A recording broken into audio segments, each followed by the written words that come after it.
Welcome to the Social Mission Revolution. Each week we explore some of the greatest undertold stories of businesses and everyday people who are making their ultimate impact on the world through social mission. This is Social Mission Revolution, And this is your host, Andrea Putting.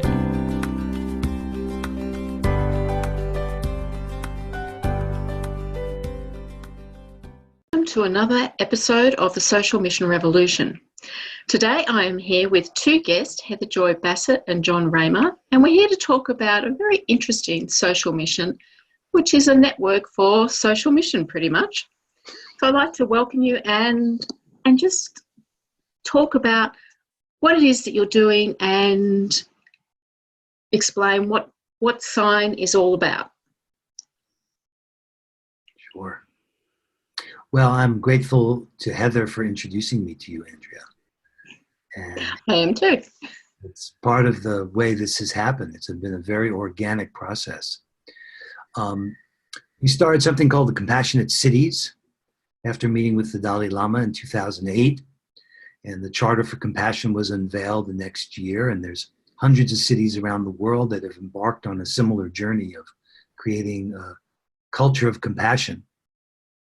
And then when the mayor of Louisville, Kentucky, said they were the most compassionate city in the world and would be so till proven otherwise, we figured we better settle the score by creating the Compassion Games, the survival of the kindest. And of course, you cannot lose the Compassion Games. And I'm very proud of the work. We've had hundreds and hundreds of teams play and served 18 million people through the Compassion Games. But then on a journey, I was headed to Ethiopia. I met David Gershon, who said frankly that the Compassion Games was wonderful. It served all those people, but it wasn't going to make any difference in the world. That unless there was behavior change at scale, that we weren't going to see the kind of changes that needed to happen. He'd written a book called Social Change 2.0.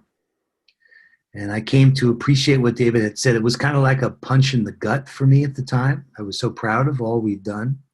But I knew that he was right, that if we don't change our direction, we're likely to wind up where we're headed. There's a famous Chinese proverb that I've never forgotten. And part of my frustration in all this is that there are all these wonderful social missions and social missionaries, but we had not yet, and we still are challenged by how we come together and how we learn to embrace each other and hold each other and strengthen each other in the process. And on this journey to Ethiopia gave rise to this vision of an alliance where we could do not just collective impact, but synergized impact. And we've had great success with this. And I knew that everything would be different after I met Heather, because I was in Byron Bay cooking at the grill, and Heather arrived with something so simple and so powerful that we've embraced in Sine, this idea that in Sine we spruth, that we speak our truth with love and compassion.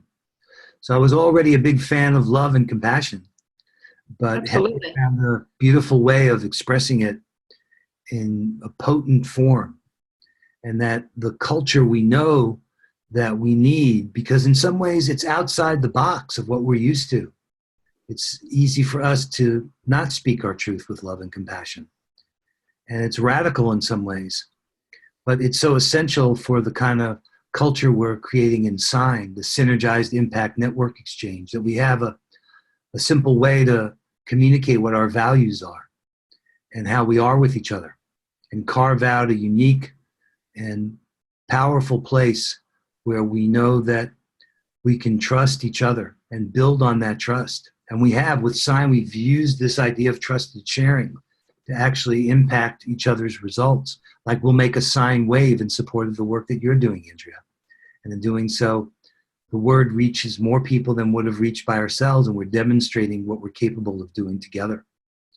And synergies emerged, and one of them is the whole group focusing on bringing Spruth into Sine as a process that we'll be able to replicate for many other organizations that recognize how important it is. As Peter Drucker famously said, culture eats strategy for breakfast.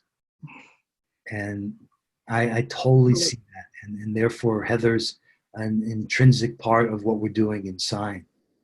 And so, Yeah. So Heather, would you like to share with us a little bit about yourself and Spruth? I love listening to John's story first, so and how he encapsulates it and the wisdom that he has there. And Spruth came about because I was part of co-creating cultures where we couldn't speak our truth. And when people did speak their truth, it was missing the love and compassion. And then when I saw how when we do come together and we speak our truth with love and compassion, how there are endless possibilities, they're infinite, of ways we can move forward together. And even if we choose not to move forward together, it's still together in a way. So it is breaking what's accepted as the norm of behavioural patterns that we've done sort of forever, that have been accepted.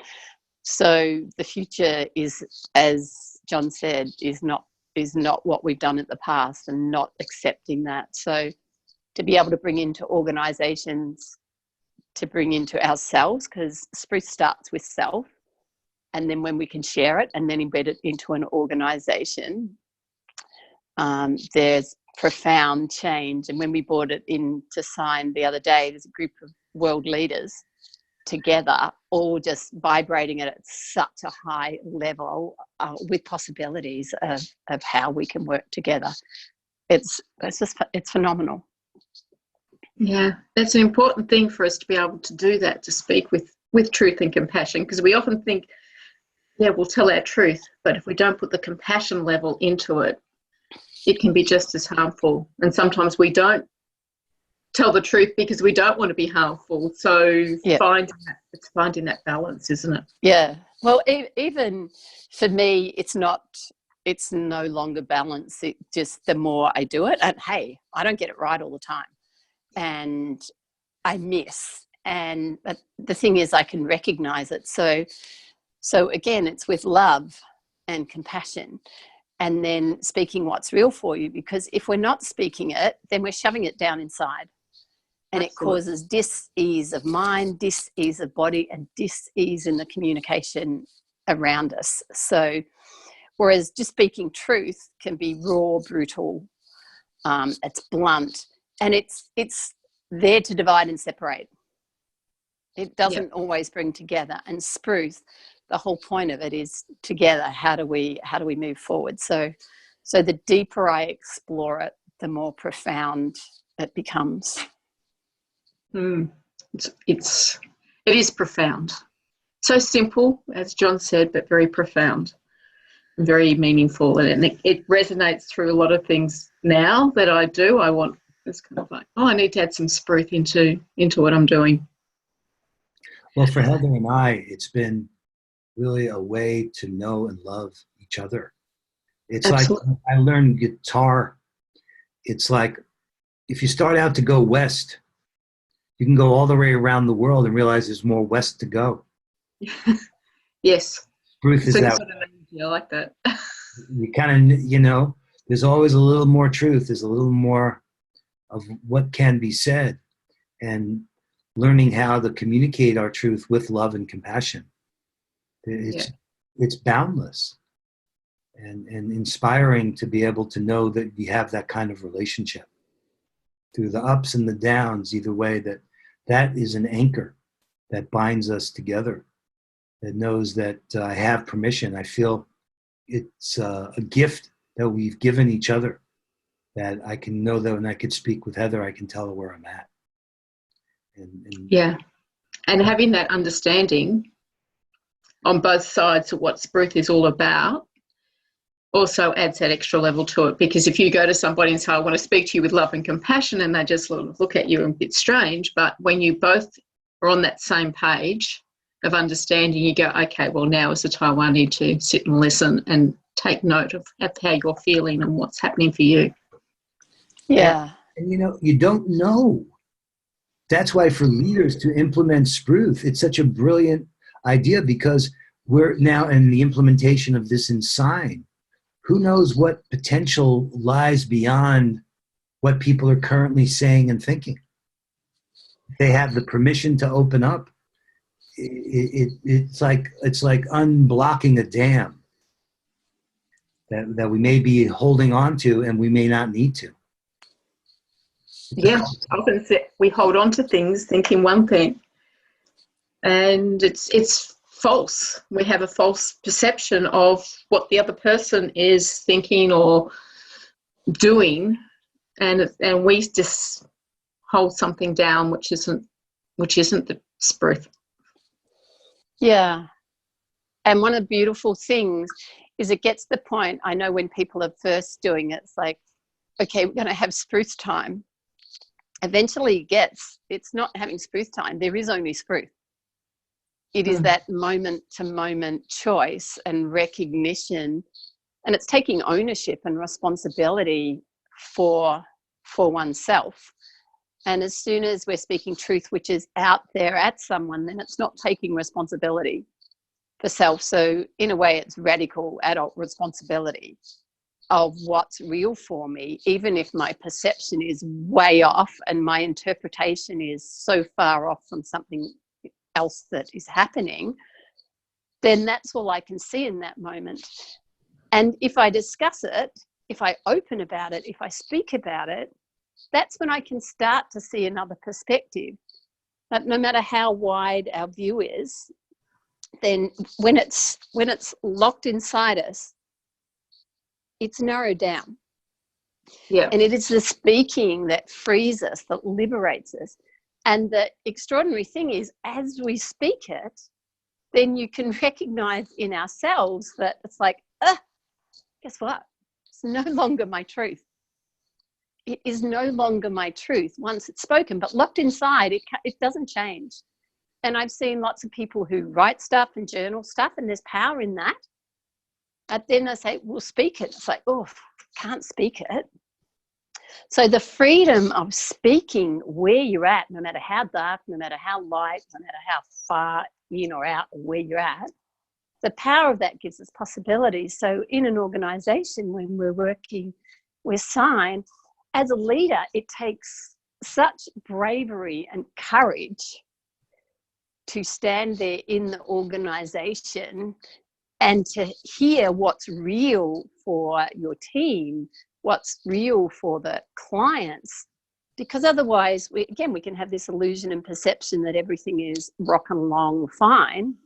So again, I really honoured John that he's brave and courageous and vulnerable enough to stand there and be present for and to receive the real feedback that will give Sine the longevity. It will give us the productivity. It will give us all that we need to be future ready and to move forward into the future.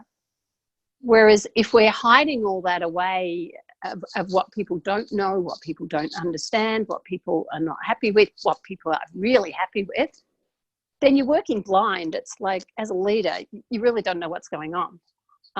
So again, and I was that until Spruth came in and changed that. And so John's creating this extraordinary thing that is bringing people together from around the world, social change makers. We're creating behavioural change because from this top, as the leader, he's embodying this and then embedding it in. And it's just phenomenal to be part of and phenomenal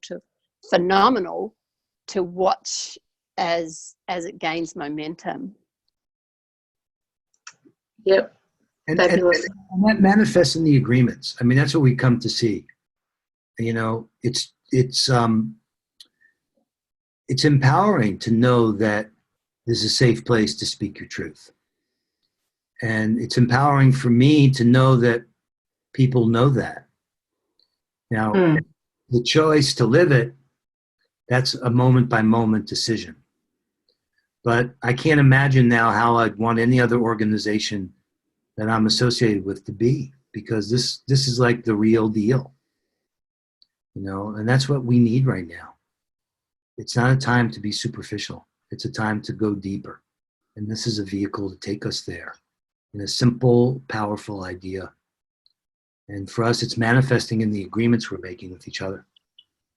And that's given us tremendous clarity, and to have this as a background against which everything else happens in front of this background commitment of speaking our truth with love and compassion. Yeah, it really is so much power in that. And I want to get on to the question that I ask everybody before we run out of time, because there's so much here to talk about. John, if there was one thing for you to fight for, what would that be? Oh, love. Love? Love wins. Absolutely. Love wins. And you know, it's really, years ago I heard this definition that I always love. It's simple. It says that your concerns are my concerns. Yes. So there's romantic love, which is a miracle. But there's also, like U2 talks about, ordinary love. Mm-hmm. What it really is to love each other is to mean for me that your concerns, the things that are important to you, your anticipations of the future, those are my concerns. And that's what it means when I say I love you. And that's worth fighting for. And that's what I think, in America right now where I live, there's this woman, Marianne Williamson, who's another voice that she's got the book, The Politics of Love. And I think there's no limit to how love can transform the world. It has a power unlike anything else. So for me, that's worth fighting for. Yeah, and I think everything else comes back to the love for myself. That's all you need. When I break it all down, that's where it comes back to. So that's very powerful. What about you, Heather? What is the one thing that you would fight for? To create safe spaces where we can be real, where we can be vulnerable, where we can be courageous, where we can be seen at where we're at. So it comes down to Spruth, because when we have that, then there are no masks, there are no facades. There is just the realness of you and me, the person before me, the people around me.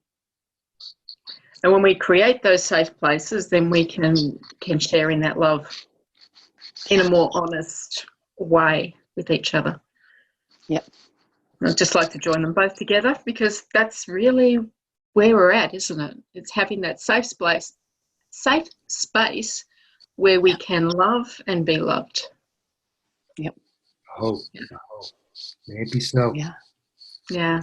Powerful stuff. Yeah. How about you? How do you answer that question? How do I answer that question?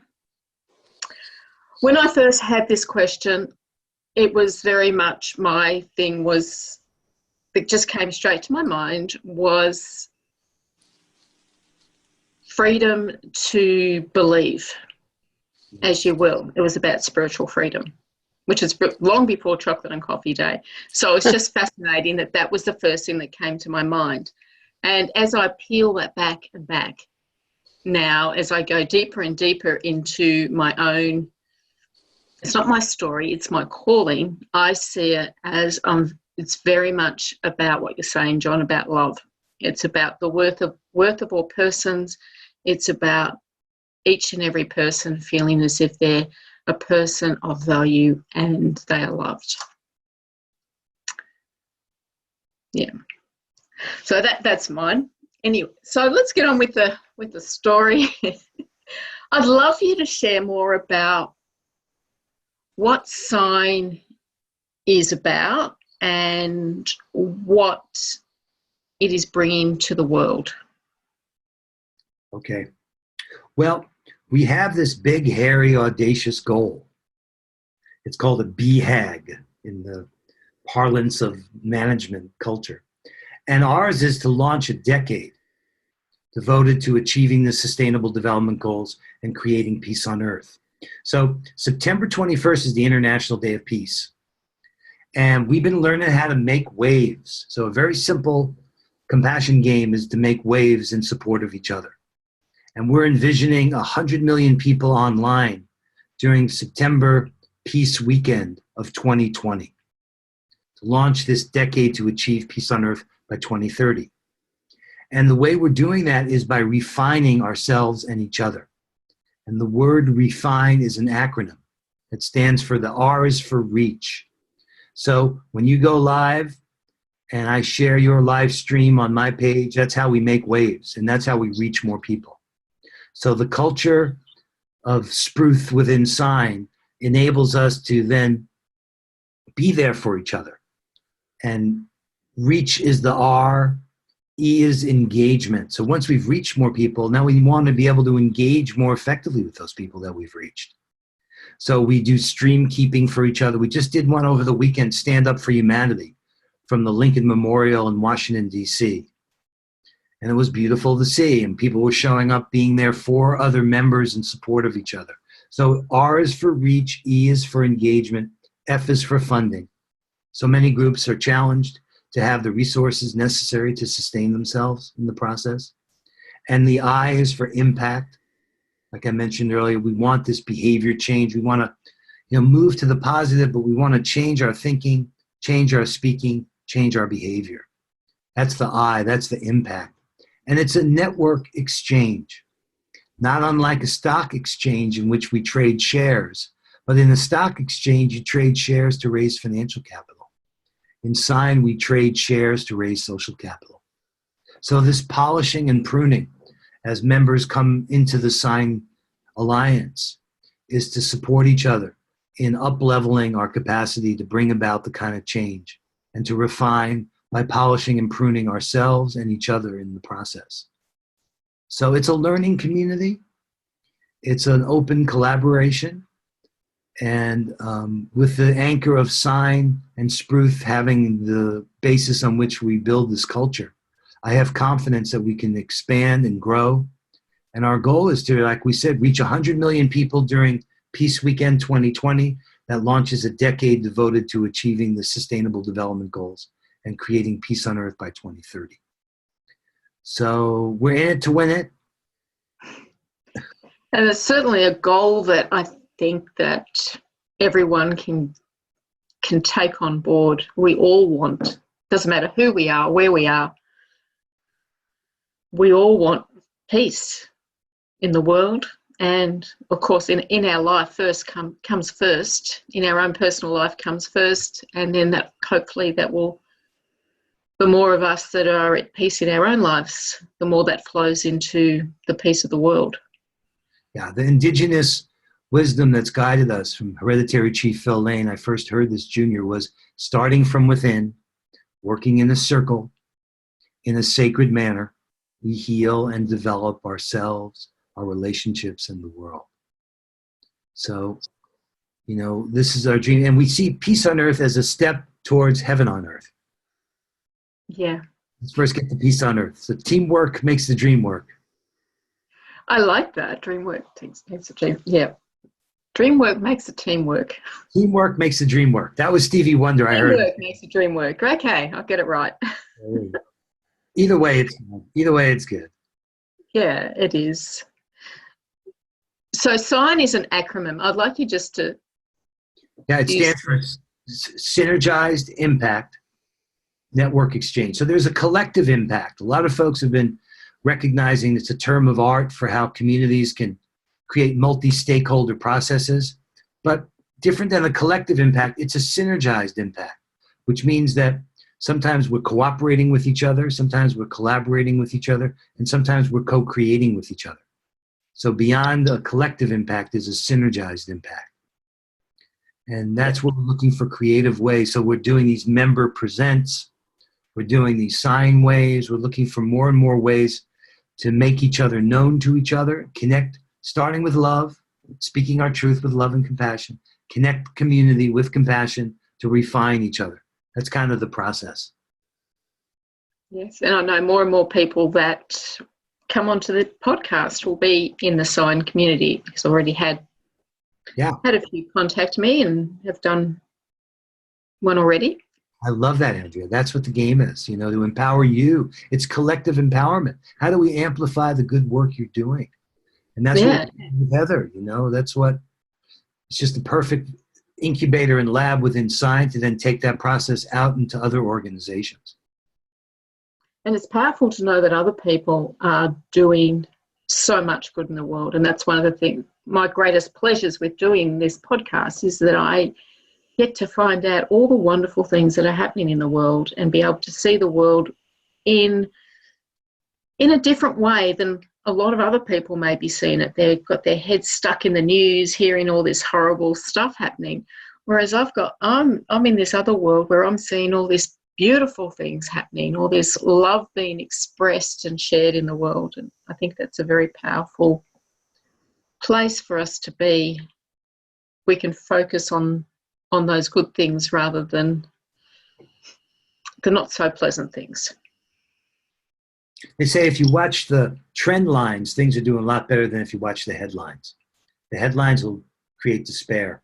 Well, look at the trend lines. Things are moving in the right direction. Look at the fact that we can connect like this. Yeah. Very powerful. And Heather, how do you find Sine as a network? How do you fit into that?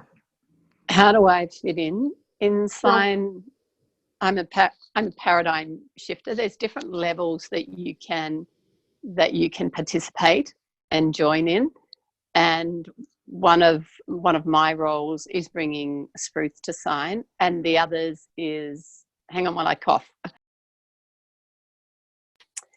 is I have a natural ability to connect people all over the globe, and I will meet someone, and then sometimes knowingly, sometimes unknowingly, I eventually join the dots that brings people together. And again, everything that I'm bringing people together is around creating behavioural change, and around creating safe spaces, around improving the world that we live in.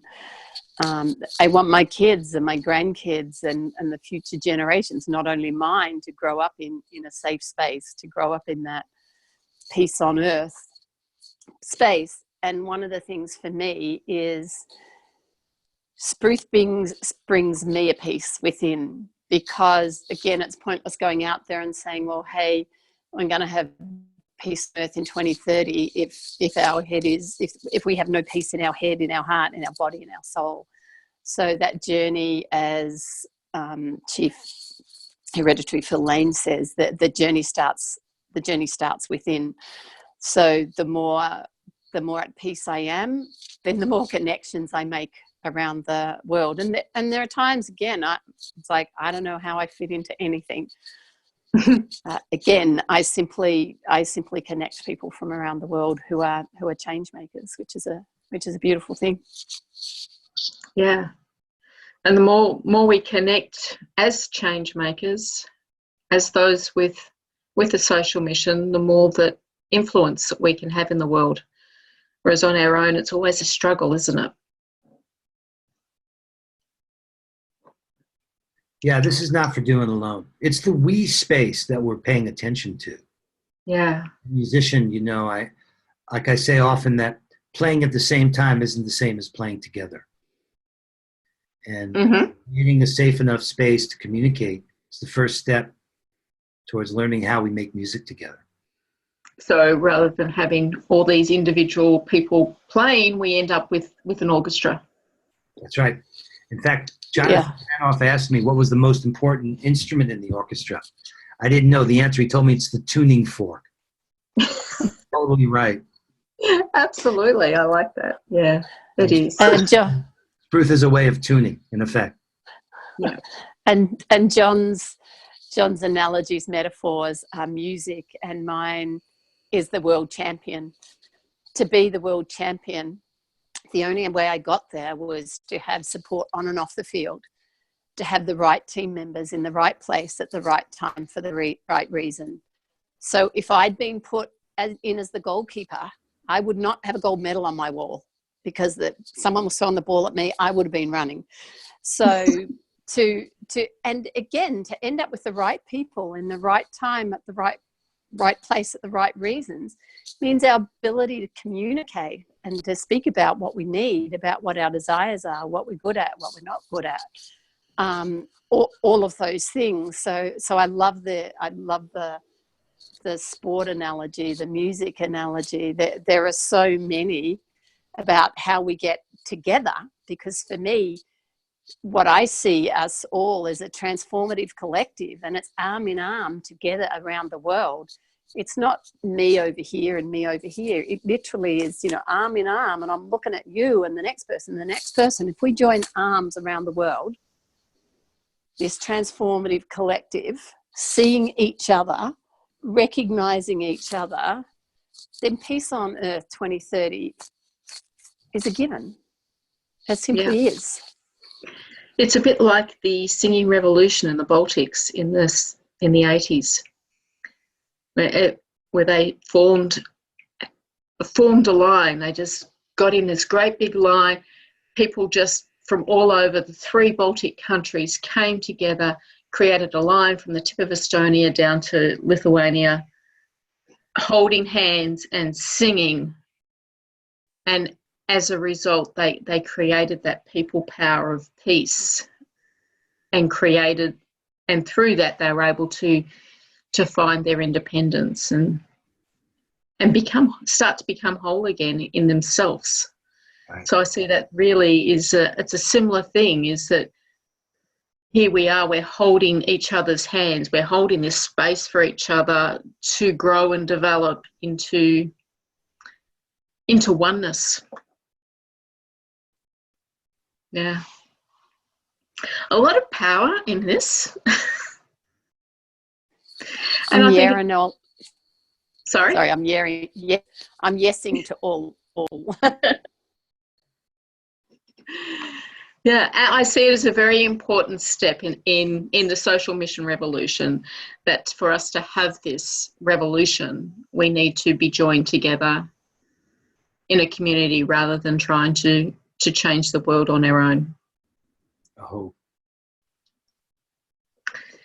But would you have any advice that you'd like to give people who are feeling an urge to make the changes in the world, to be involved in making something bigger than themselves happening? Well, you know, in Sine, one of the ways we define our mission is that we synergize to make brave, kind, fun results. And it's a leap of faith. There is a certain courage. There's something that yearns in us to be our very best selves. And sometimes we need to rely on each other when we forget that, because it does take courage. There are times when you wonder, what am I doing? Those dark nights of the soul. But I've found that sometimes I can't trust myself. Sometimes I really do need others to remind me when you forget. And to have a healthy, loving culture that I can speak my truth and I can be able to reimagine. It's remembering and awakening. And therefore, it's that courage. I mean, when you listen, if you had more time to hear Heather's story, it's like Tariq Munib's story from another Sine member who's created the free trip to Egypt. There's something there. He says, no, this is too important. I can't leave this alone. And it was the same way with me with Sine. I said, I could see what we need to do. We need real way to produce results for each other. So I encourage those who are on the fence, you know, to have faith. There's a faith that I call above reason. You'll never get there figuring it out. It's unreasonable. But all progress is dependent on the unreasonable person. So. Yeah. I'll talk a little bit about that as well. It's like when that something comes to you, it may make no sense whatsoever, but it disrupts your life so much that you can't not do it. Once it's there, you've just got to do it. Yeah, I would add, as emotions really flow through me, one of the things a lot of people get stuck on, because I talk to a lot of people, is how do I do this? How do I make it happen? Don't ask how. You can, it's not wrong, but ask who. Who can help me? Who can I reach out to? Who will understand? Who will get me? Who can help me move forward? And Yeah, I know a lot of people get stuck on how. A lot of people get stuck on why. Like, why do I need to do this? Or how do I need to do this? But it goes, and I love one of your sayings, beyond the why. Yeah. Your saying is beyond the why, because it's like, okay, if you don't have your why and you don't have your how, that's cool. That's right. Then maybe it's who can help me, because again, there may be people listening who feel alone, and I've spent a lot of time feeling that. And the thing is, we never are. We're never the only one experience something or who've experienced something, and we're never the only one who doesn't know why or how. So you don't have to do it alone. That's the big thing. And John reminds me of that constantly when I forget and go, I have to do it all alone. It's like, no, you don't. So yeah, reach out. That's a powerful thing. And when you're saying about not knowing how, one of my teachers, one of my mentors, says that the how is not my concern. So you're given this idea for some reason, and you don't need to know how. You need to trust that the how is going to be provided. So when you look for the who, the how is going to come forward. So it's an interesting place to sit, and I remind myself of that regularly. It's like, I don't need to know how. That's okay. I can let go of that and trust that the power of it. The answer to how is yes. That's the title of a Peter Block book that changed my life. The answer to how is yes. So next time you ask how, just say yes. It'll get sorted out. What's in the way is on the way. And around that, I hear a lot of people say, get out of your own way. And that's such rubbish. You are the way. You are the way. We are the ones we're waiting for. Powerful. Yeah. So before we finish up, is there anything that you would like to, how can people get in touch with Sine and in touch with Spruth as well? Well, heatherjoybassett.com is a website you can learn more about Heather and about Spruth. And SINE, Sine.network. There's a domain network. If you go there, you can learn more about Sine. You can apply to be a member. It's by invitation only. But the folks, as you know, Andrea, you're a member. So folks that are watching and listening to you are all welcome to apply. And we'll have a conversation with each member, as we do, to make sure it's a good fit. But, now's the time. If not now, when? And if not us, who? Right? So that's right. Door is open. Come on in. Fantastic. Well, it's been a real pleasure talking with you, John and Heather. I'm sure that a lot of people listening to this podcast are going to be inspired to listen to what they're being called to do in the world and who they're being called to be, and to have that courage, because they don't have to do it alone. So it's an important factor. So thank you both for being on the podcast today. Thank you. You. And that's all we have today for the back again next week with another social mission revolutionist.